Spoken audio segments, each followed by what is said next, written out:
Welcome everyone, Mike Bowers coming to you today from my backyard. Now a couple of months ago, Monument Grills reached out to me asking if I wanted to review one of their grills. At first I just really ignored the email. After thinking for a little bit, I decided to go ahead and take them up on their offer. So in this video I'm going to tell you why I was reluctant, why I changed my mind, and what I think of their grill. But first, we got to start the fire. Said, oh Lord Jesus, it's a fire. Said, oh Lord Jesus, it's a fire. Okay, before I tell you my thoughts on this grill, let's go ahead and do a quick overview. This thing has a nice control panel, 4-burner grill. We got a nice dome thermometer, nice side shelf, another side shelf with a burner, which is nice. And then of course storage down below. Okay, before we get started, I want to say a big thank you to Monument Grills for sending this grill to me. They sent it to me with only asking that I film a video review within the first 5 weeks of receiving it. I waited to the very last minute so I could give you guys a fair review as well as Monument Grills. During that 4 weeks, I've used the crap out of this thing. I've cooked burgers, I've cooked steaks, I've cooked chicken, you name it, has been put through the ringer so far. But when they first reached out to me, I was reluctant. And the reason for that is that there's that stigma around gas grills. You know, people say you're not a real man if you use a gas grill. Then I got to thinking, I don't care what other people think. I do what makes me happy. Now, I grew up with a gas grill. My dad was a truck driver and he worked a lot. So when he was home, he didn't want to mess with charcoal. He'd fire up the gas grill to make us chicken and steaks. So when I went to college, the first grill I bought when I got my first house was a gas grill. And then I left college and got married and bought a house, I got another gas grill. And I used them until they fell apart. Then I got into barbecue and charcoal cooking, and I haven't had one since. So when they said that they wanted to send me one, after I thought about it for a little bit, I was like, you know what, it'd be kind of nice to go back to my roots. So I said yes, and they shipped me the grill. Now putting it together wasn't too difficult. It took me about an hour in my garage as I watched baseball, so it could take somebody who's handy and not distracted 30 to 45 minutes. Very simple grill to put together. Now this grill is that lower to mid-tier range, but has a lot of features that you don't see a lot of grills at your big box stores. First of all is the window on the front. The window on the front I thought would be a gimmick. You know, I thought you'd be able to see your food cooking for maybe the first 1 or 2 cooks, but 4 weeks, about 8 cooks in later, it's holding up well. I can still see through the grill. Another feature of this grill that I love is the side burner. Now this side burner can be used for side dishes, it can be used for frying, which is what I've used it for already.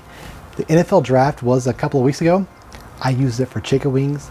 It brought up the oil to 350 degrees fairly quickly and held it around that range so it can be nice crispy skin on those wings. Now this grill has a nice big warming rack. You can use that for indirect cooking. You can use it for baking.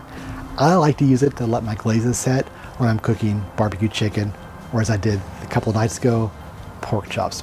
Made some amazing jalapeno glazed pork chops using Big Wick's jalapeno glaze.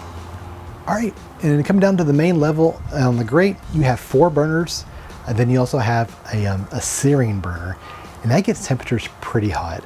I made a ribeye the other day, and it showed on my instant rate thermometer over 800 degrees. The reason why I know that, my thermometer only goes to 800 degrees and then it just says high. So it pretty much immediately said high when I put it on that burner.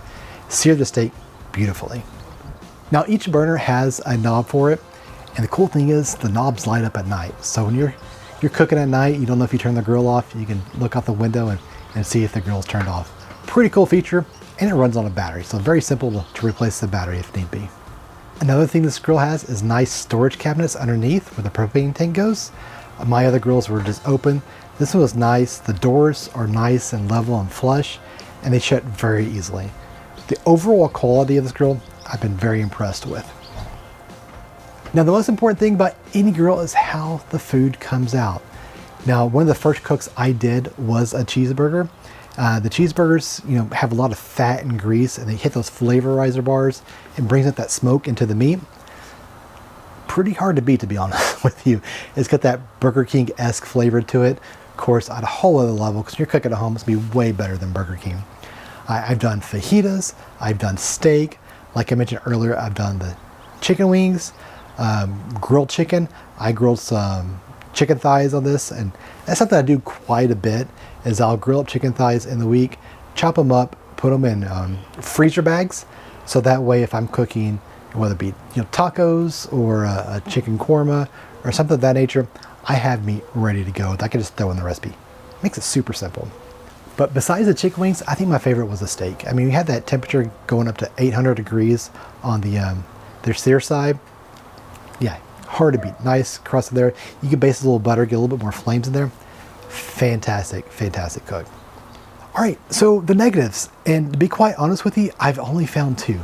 The first of all goes back to those lights on the knobs. It's on the side. I wish it was on the front of the grill, because honestly, I forget to use that feature.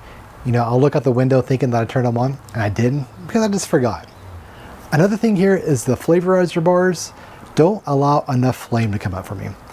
Now, this could be a positive thing for some people. If you're cooking something really greasy, that helps limit the flames and your food burning. For me, I like a lot of flame kiss on my food. You can call it char, you can call it burnt. I call it good. So when I'm cooking my steaks to overcome that, I typically baste them in butter. I get the flames that I needed, and I get a delicious meal. So after 4 weeks of cooks, I'm pretty happy to have a gas grill again. It's been a really long time. No, I have other grills that I can fire up quickly during the week. That gas grill is so much simpler. This thing gets up to temperature fast. The last time I cooked a steak on there, I turned it on. 10 minutes later, it was over 800 degrees according to the dome temperature. And then when I put it on the instant thermometer, it said the same thing. Excellent, excellent efficiency getting this thing up to 10. So I'm really happy to have this. I think it's going to be a nice addition to my grilling arsenal. I'll not only use this at the house, but it's something I think I'll take to my church so we can use it there to grill up when we have functions as well. Nice, nice grill. All right, enough talking. Let's cook. Okay, look at these burgers on the grill. These burgers are seasoned simply with Suckle Buster's 1836 beef rub,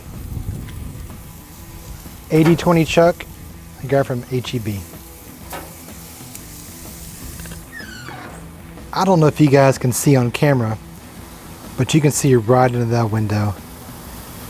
Temperature's holding steady at 500.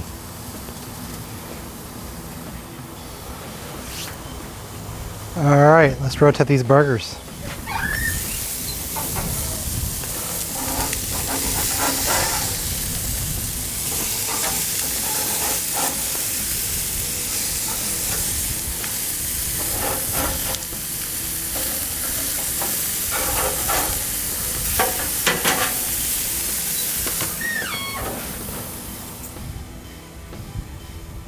You can see that grease hitting those flavor bars.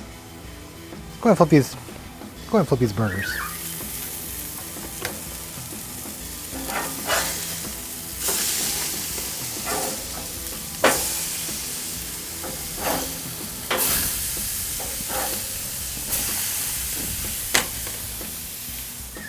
I know I just shut that lid, but I want to let you guys see the marks on there. It's only on there for about 2 minutes. Not too bad. You can see in that window the flame kiss those burgers are getting. I love that. Okay, I turned the heat down low. And I sacrificed the juiciness of one of these burgers to get an internal temperature about 125, 130. We're gonna put these on the warming rack and cheese them up. And with burgers, there's only one cheese, and that's American cheese. I had these double sliced up. What you see on the cheese is seasoning, just because I used the same tray to bring the cheese out. All right, let that cheese melt. Well, that cheese is melting. I wanted to show a feature that I didn't mention earlier, and that's that drip pan. That thing pulls out so easily. You can clean your drippings out. Had I been a smart man, which I've never been accused of, I'd have put some foil pans in there. But oh well, it'll still be an easy clean. Okay, that cheese has melted. Let's get these inside, do a taste test. Okay, it's time to try a burger. Now, I dress mine pretty simply here. I like onions burger sauce and lettuce. Not a tomato guy.